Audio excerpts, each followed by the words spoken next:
On a daily basis, one of the blessings we say, one of the brachos we say in the morning services, we thank and acknowledge Hashem, who is Yotzer Or, who fashions light, Uborei Choshech, creates darkness, Oseh Shalom, he makes peace, Uvorei Sakol, and creates everything.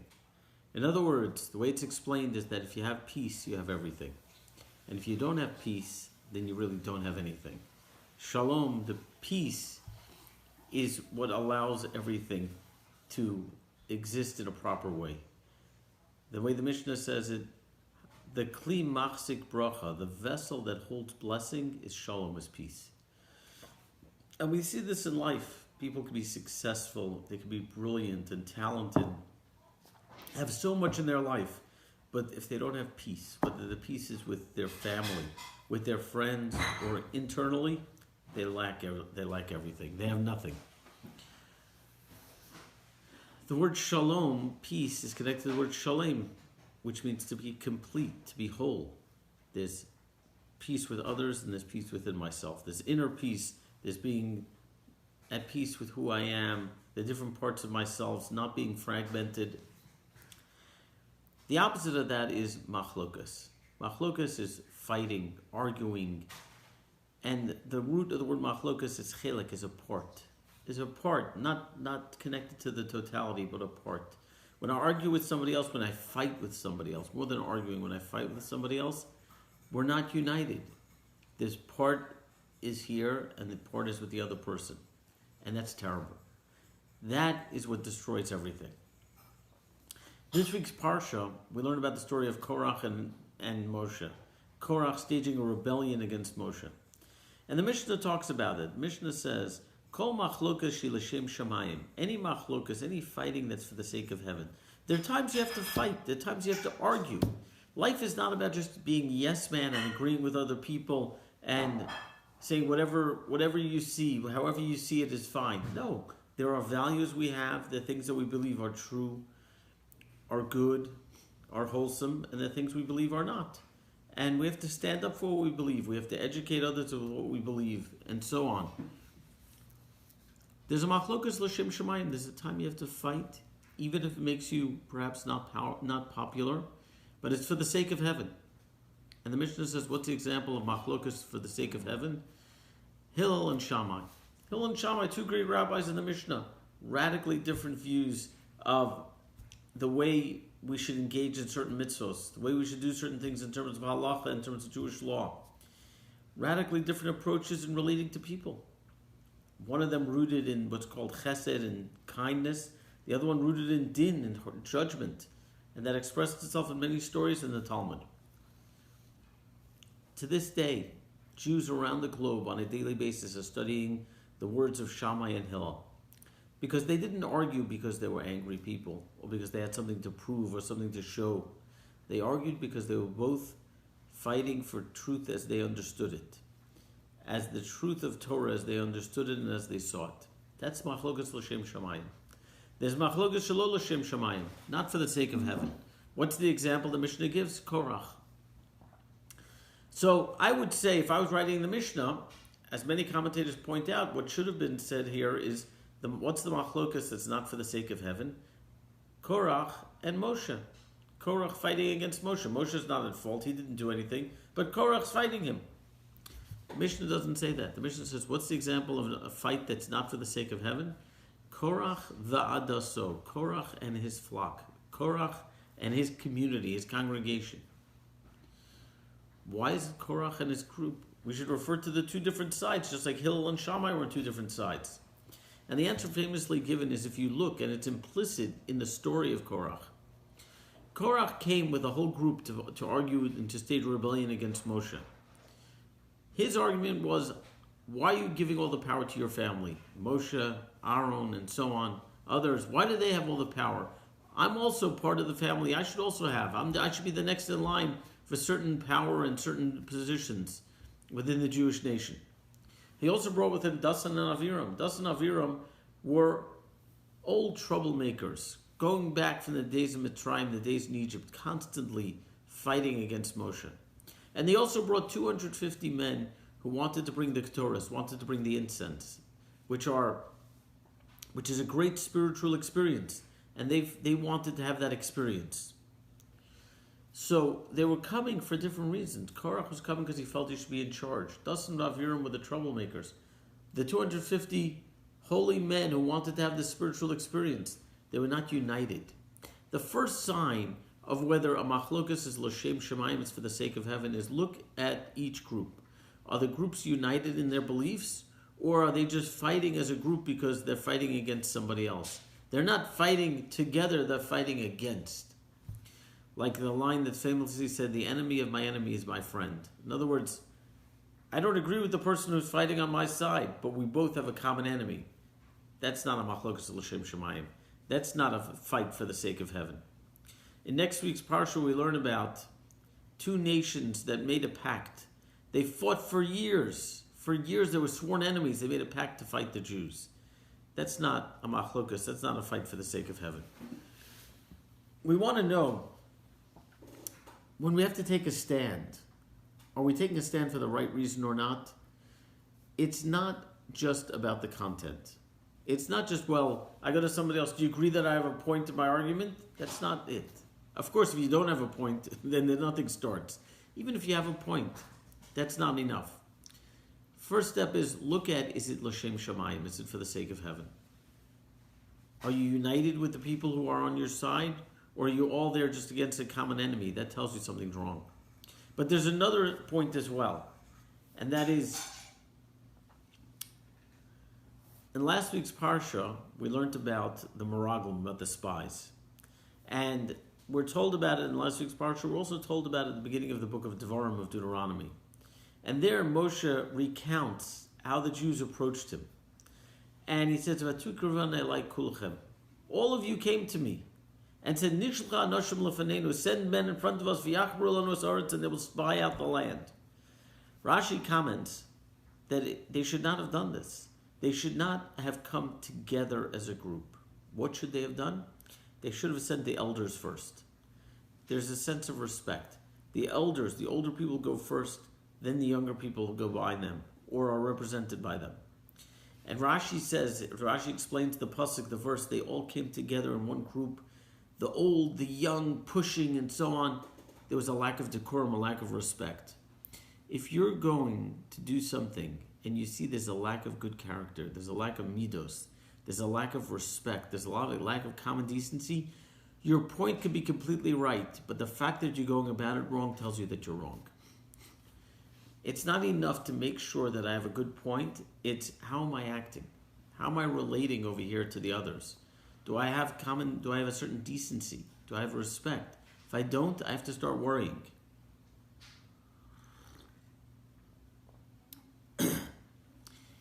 We live in a world with a lot of fighting today. You know, sometimes my head's spinning. I get a daily email from one newspaper on one side of the political world, and I get a newspaper delivered from another side of the political world. And I don't spend much time reading them. In fact, I don't even know how I got on that email. But just looking at them, not only do they have radically different views, deeply opposing views, but the lack of respect for the other side is very telling. And it's very sad. And that's something to look into. Why is it that I cannot argue with somebody else while still retaining a sense of civility, while staying civil and respectful? Arguing my point strongly, but why does it have to be at the expense of the respect for another human being or another view? That's something that's troubling today. And I think that it makes it very hard for people to reconcile and to talk and to stay connected. And we see this more and more. I can't talk to you because you don't agree with me politically. I can't be your Facebook friend. I can't be in the same room. I can't view the same website. It's very, very sad. And that tells you something's wrong on all sides if we can't do that. We have to go back to our humanity before we fight for what we feel is right. First, we have to make sure we have that derech eretz, that sense of respect. But let's go back to Korach. Arguing is beautiful if it's done the right way. There's a YouTube video you can find. There are two old rabbis. This video was taken probably about 15, 20 years ago. Two old holy rabbis. One rabbi is Rabbi Leib Bakst. Rabbi Leib Bakst had a yeshiva in Detroit for many years. And Rabbi Shmuel Birnbaum, who's dean of the Mir Yeshiva in Brooklyn, also for many, many decades. And the video took place at a wedding, probably, like I said, about 15, 20 years ago. They're sitting at a table during the dinner, and they started obviously discussing a concept in the Gemara and the Talmud, a certain idea, and they start arguing. And then it just erupts, and each one of them stands up. They start yelling at the other, and looking at the other like shocked. How could they say that? And arguing and yelling their point and so on. But there's no disrespect. There's passionate conveying of their view and the way they see things. It's so beautiful to see. What are these old people arguing about? They're not arguing about something trivial. They're arguing about Torah, about how to understand the concept in Torah. Arguing is beautiful if it's l'shem shamayim. It's for the sake of heaven. What was going on with Korach was, at its core, was jealousy. Now, we have to understand that if we met Korach today, we would be blown away by the saintliness of Korach. And not just as a charade, but that's genuinely who he was. Korach was from the greatest of the great. In fact, the name Korach, Kuf Reish Ches, the Kabbalists explain, are the last letters of three amazing words. Tzadik katamar yifrach. A tzaddik, a righteous person, the righteous person, which is the greatest person in the world, the righteous person will flower, will sprout like a tamar, like a date. In other words, from his children came the greatest of the great. Shmuel HaNavi, Samuel was one of the greatest prophets, came from him, and others. Korach was a great man, but there was a subtle aspect of jealousy. There was a part of him. I'm sure if you would have asked Korach, he would have denied it. Not only would have denied it, he was not aware of it. But in a very subtle way, there was a jealousy. And that jealousy is what ruined everything. His point may have had validity to it. In a certain way, it may have been right. But when it came from a shoresh ra, it came from a negative root, it came with that jealousy, it ruins everything. We always have to look at not only what are we saying and what are we doing, what are our actions, what are the concepts we're putting forward, but where are they coming from? And we have to, there's a study of Musar. Musar is, I guess you'd say, critical self-analysis. Really understanding not only what I'm doing, but why I'm doing what I'm doing. And is that coming from a holy place or not? Is that coming from an appropriate character trait or not? Do I have to work on myself? And I have to look out for the source and the root just as much as I have to look out for the action. Very interesting, later on in this week's Parsha, after Korach is proven to be wrong, with the land miraculously opening up and swallowing him and his whole, and the group that was with him. Hashem tells Moshe, God tells Moses, ask each of the leaders of the Jews, of the 12 tribes, to bring a mateh, a staff, a stick. And each one will give a stick. We'll put the sticks in the tabernacle and the Mishkan, and whichever one flowers up and grows this fruit, this almond fruit, we'll know that's the one that's the true one that's correct. And sure enough, the staff of Levi, of Aaron, is the one that has the flowers grow on it. But what's the concept? What's the staff? What do they bring a staff for? What does this mean? Explains one of the great deep Hasidic masters, the Ishbitzer, in his sefer, in his work called Meishi Loach, that mateh, what a staff represents, is life. When you want to walk up a mountain, you need a walking stick. You need support. A mateh is like what keeps you upright, what keeps you in a sense of vibrancy. The mateh represents life. And what we grapple with in life is, what is our purpose? What should I be doing? And when I don't know my purpose, when I don't have complete clarity in my purpose, I get jealous of others. Look at how successful he is. Look at what's going on in her life. Look at what they have. Look at what they've accomplished, and so on. And it could be meaningless jealousy, such as look at the car they drive, or the house they have, or their looks, or their bank account. Or it could be meaningful. Look at what they've accomplished in life. Look at how much the impact they've had on the world, and so on. And I start getting jealous of the other person. The more I can identify my purpose in life, why should I be jealous of somebody else? If my purpose in life is to live a certain life and to impact certain people and to have a certain family, What sense does it make to be jealous of the other person? The greatest gift in life is to know that you're living a purposeful life, and not just a purposeful life, but a life that is uniquely yours. There's no greater blessing than that. There's no greater sense of fulfillment than that. Each one of these matot, each one of these staffs on a certain level grew from this experience. In other words, each one, the message is eventually each one of us is going to identify our life purpose. Each one of us is going to understand that. Some earlier, some later. The fact that the stick of Aaron flowered quicker tells us that Aaron's purpose was recognized in this world.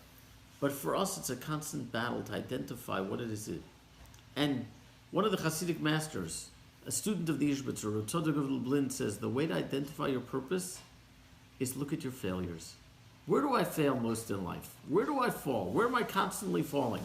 Do I have issues with anger? Do I have issues with lust? Do I have issues with a lack of determination? A lack of energy and desire to accomplish, or whatever it is. Wherever I fail most, just know that underneath that is your greatest potential. If you can figure out a way to direct that, or to see what that's hiding and what's lying underneath it, that's your greatest purpose. There are many other ways to accomplish to identify your purpose as well. But the gift is then you're no longer a jealous person. Korach on some level was jealous, which means on some level he didn't understand his role. As a result, he looked for others. If we can identify my role, if I can identify my role, then I see all the blessing from it. I want to share a story with you that I heard from people who were there when this happened. There was a great rabbi in Eastern Europe, pre-World War II Europe. His name was Rabbi Zalman Meltzer. He had a yeshiva in a town in Russia called Slutsk. Very well-respected yeshiva. He was a great teacher, a great educator. And then in 1917, 1918, when the Bolsheviks took over in the Russian Revolution, the communists made teaching religion and teaching Torah illegal. And their goal was to wipe out any teaching of Torah under the threat of death. And many, many, many Jews were murdered because of the sin, quote unquote, of teaching Torah. And Rabbi Zalman Meltzer was on their hit list. And he knew that it was a matter of time before he'd be killed. So having no choice, he departed. He left his beloved yeshiva. He left his students who were like his children, and he took a boat to Palestine. He came to Israel, and there was a very small Jewish community in Palestine at the time, and the level of Torah scholarship was particularly low at the time. There were very few teachers, great teachers of Torah, living in Israel. But there was one yeshiva called the Eitz Chaim Yeshiva, and he became the Rosh Yeshiva, became the dean of the yeshiva. But Eitz Chaim was on a very low level, and Rabbi Zalman Meltzer was used to teaching the creme de la creme, the greatest minds, the fertile young minds of the Jewish nation. And now he was teaching men who were not as developed, were not as sharp, were not as a student in Talmudic study, and it was very hard for him. 12 years later, in 1930, there was a yeshiva in Lithuania in a town called Radin. It was a yeshiva of the holy Chafetz Chaim, one of the greatest holy rabbis of the 20th century. And the Chafetz Chaim had a Rosh Yeshiva there, a man, a dean. The dean of the yeshiva was Rabbi Naftali Trupp. Rabbi Naftali Trupp was the active teacher of the yeshiva, brilliant Talmudic scholar, brilliant Talmud Chacham. In 1930, Rabbi Naftali Trupp passed away. And it was unclear who would become the next Rosh Yeshiva, the next dean of the yeshiva. Rabbi Zalman heard this, and he took a boat to Radin to see maybe he can get this position. The men who were there in 1930 told me this story. Two old men told this to me, and they said, Rabbi Zalman came and they told me exactly what topic he gave this deep Talmudic lecture on. And some of the students were enthralled and they loved it. And they started having petitions of students signing as a request for Rabbi Zalman to become the Rosh Yeshiva, the next dean of the yeshiva. But there was another group that felt that someone else should become the Rosh Yeshiva. And a machlokas, this argument, this fight was starting to brew amongst the students. Not amongst the rabbis, but the students. Some of the students were losing perspective and started to argue. The Chafetz Chaim, who was an old man at the time, called Rabbi Zalman in. And he told him two short sentences. He said, machlokas, fighting is like fire. And when there's a fire, you run away. In Eastern Europe, when there was a fire, they didn't have fire brigades. They didn't have fire engines, fire stations. There would be a fire in a city. The whole city was built of wood huts, wood homes, and within minutes, the entire city would be ignited in flames. All you could do was run away. That's what the Chafetz Chaim told Rabbi Zakon Meltzer. What did Rabbi Zakon do? He went to the dock, he got on the boat, and went back to Palestine. And he spent the next 24 years of his life until his passing living in Israel. And two things came out of that. First of all, whereas many great rabbis were murdered by the Nazis and their collaborators in 1939, 1940, he and his family were already in Israel. And he and his family were spared. And second of all, he spent 24 years educating those young students in the Eitz Chaim Yeshiva in Jerusalem until some of them became the greatest rabbis of the generation. I remember when I was in Jerusalem, when I was studying in Yerushalayim in the 1990s, hearing from old rabbis about how he educated them and encouraged them and guided them and loved them. And they flowered up and they developed into these great scholars. Oseh Shalom Zakon, when you have Shalom, when you have peace with others, but the peace with others comes from peace within myself. And the peace within myself comes from understanding my purpose, understanding what I'm here, what my role in life is, and understanding my motivations and being honest about my motivations. And when my motivations are not holy, watching out for that and stepping back. When I do that, then I have Shalom and then I have everything. I truly have everything. Let's take the message of Korach. In a world today where unfortunately there's a lot of narcissism, there's a lot of fighting, there's a lot of belittling and derision, there's a lot of negativity in the world. Let's take this message and develop the Shalom with others through being Shalom, being complete within myself, and understanding my motivations and understanding my purpose. These are the things we have to grapple with life and work on them. And when we have them, then truly we will have the Kli Machzik Bracha. We will have that vessel that holds all blessing of peace. May we merit that speedily in our days. May we merit to bring this into our homes, into our families. And may we model this for the world around us. Have a wonderful Shabbos. I hope I'll see you over Shabbos, but I'll see you at Shul. Whether you'll come visit and we'll sit in our front yard. It's not supposed to be too hot over Shabbos. We'd love to see you. And I hope we'll catch up soon. Good Shabbos.